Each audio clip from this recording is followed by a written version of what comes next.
Hello guys, welcome to the recording for Saturday webinar. Firstly, I'd like to apologize for not being able to hold the live webinar on Saturday because I wasn't feeling that great.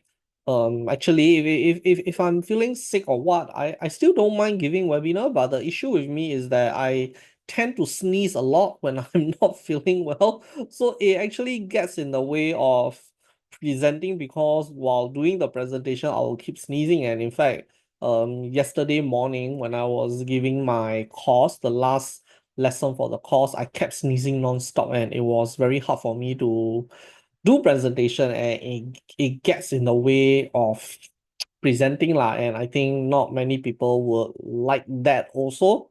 Like I will start sneezing after speaking one or two sentences. But anyway, let's begin the recording for today. It will be a very short recording because nothing really much is ongoing at the moment.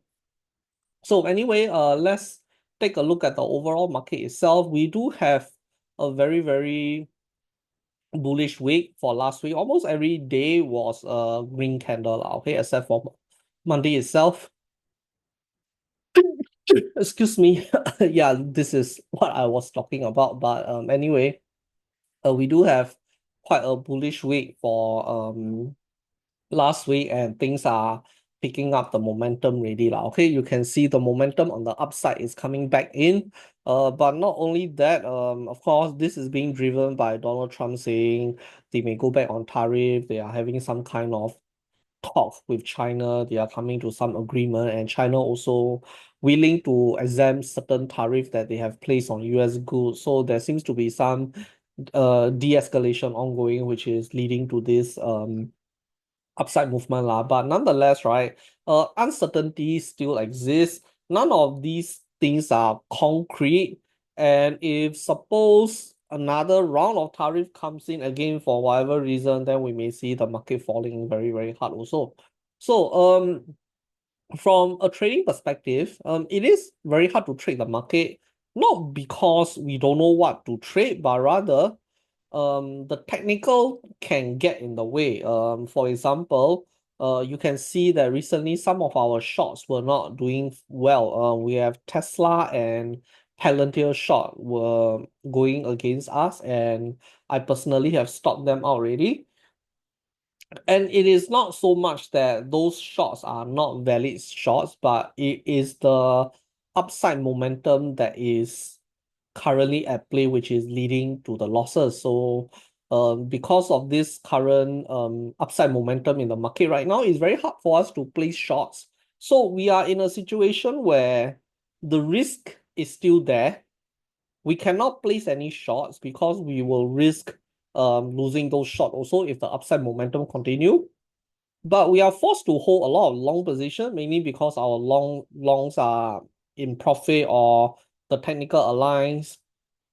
But the overall risk is still there. The overall macroeconomic risk is still there, and our longs are quite exposed also because we don't know when things will turn sour. We don't know when Trump will go back on his words or whatever, and then the market may just crash again, and we do not have any shots on our hand.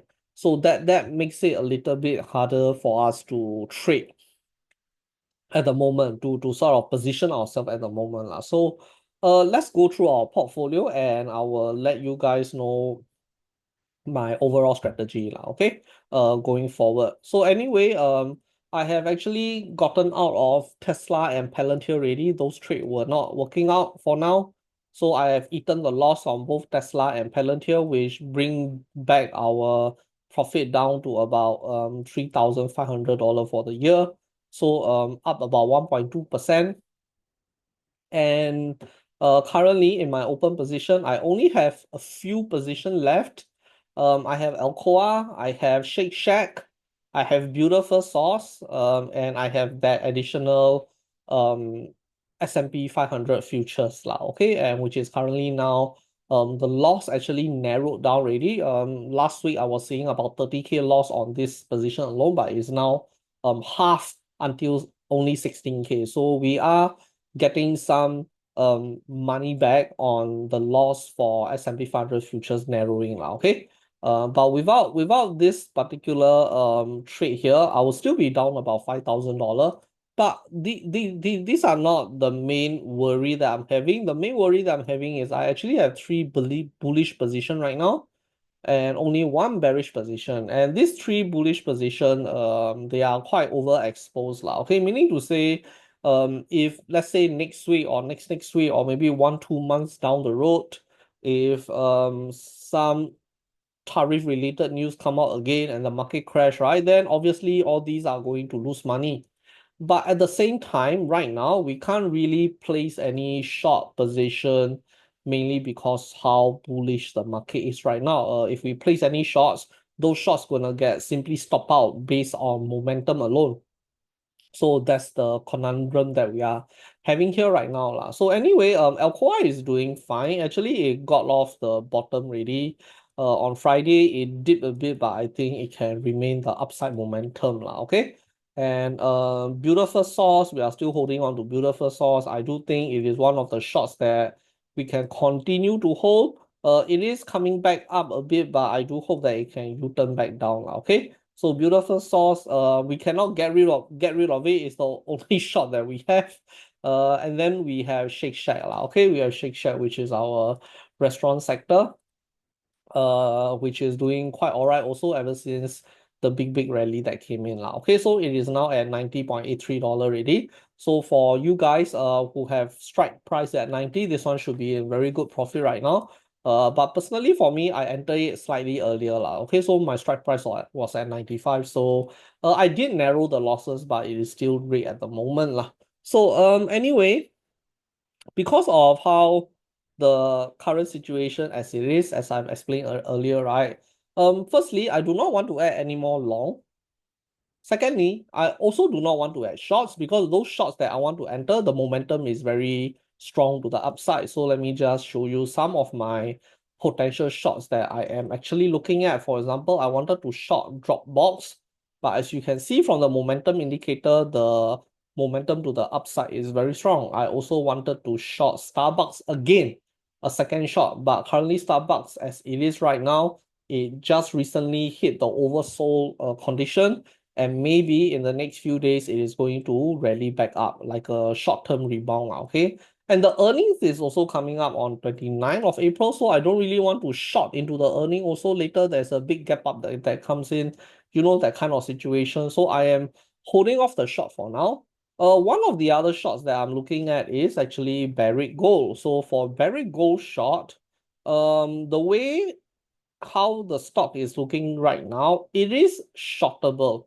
It is shortable from a technical perspective. It is losing the upward momentum and the downward momentum is gaining. But fundamentally speaking, right, Barrick Gold doesn't really help us in terms of long short neutralizing the market exposure because gold counter are bullish when the tariff situation is very uncertain.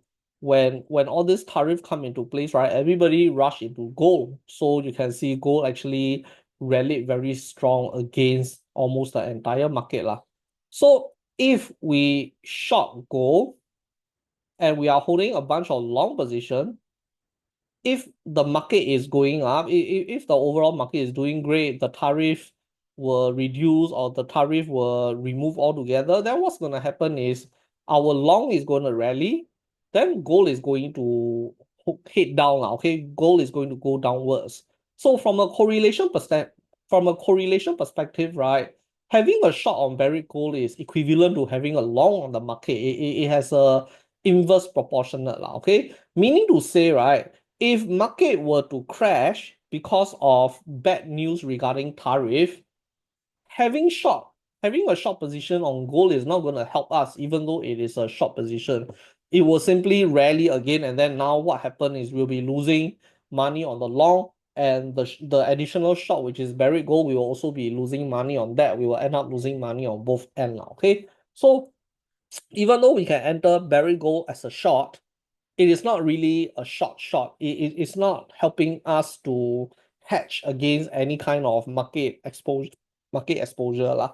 Okay, so we can enter Barrick Gold short next week, but we probably need to find other short position to help us manage against the market lah. Okay, so what I am going to do is that I am going to hold off short positions for now, aside from buried gold, mainly because of the fact that most of the short position are not really in a good technical state to be shorting, but I will be entering a VIX call option. Okay, so I will be entering a VIX call option, and I'll be entering a VIX call option probably at strike price 35 or strike price 40, and I'll be targeting VIX target of 50 lah, or maybe 55 like that. So what will this VIX what will the VIX call option allow us to do is that we can hold our long position for now, since we cannot enter any shorts yet. And if during this period, if the market were to suddenly crash and then the VIX spike up, right, at least we got some protection via VIX, even though we do not have any short position lah. Okay, so we will make use of VIX to help us tide through this uncertain period. And then when things are like somewhat back to normal, right, and when our technicals on the short counters align, then we will start entering our shorts lah. Okay, so very simple. Going forward into next week, we will be placing a short trade on Barry Gold, and we will be buying long VIX. Okay, we will be buying call option on VIX. So even if you are a pure stock trader, you have never traded options before, I highly encourage you to get some VIX protection in terms of call option as well. Okay, you can take this opportunity to go and read up on what is VIX and read up on what are simple call options in order to give you that protection. Because at this time, I don't really see any other way to go about it. I really do not want to add any more shots and then risking those shots to get stop loss. And then at the same time, we don't really have any protection against the market itself lah. Okay, guys, so that's all I have. Please be mindful that next week is earnings week. We are right at the heart of all the Max 7 earnings. We have Microsoft, Meta, Amazon, Apple, and we also have other big names like Starbucks, Visa, MasterCard, ExxonMobil, all this coming in lah. Okay, so expect market to be somewhat volatile also. So all the more we need the VIX option also lah. Okay, guys. So have a great weekend, and I'll be around next week lah.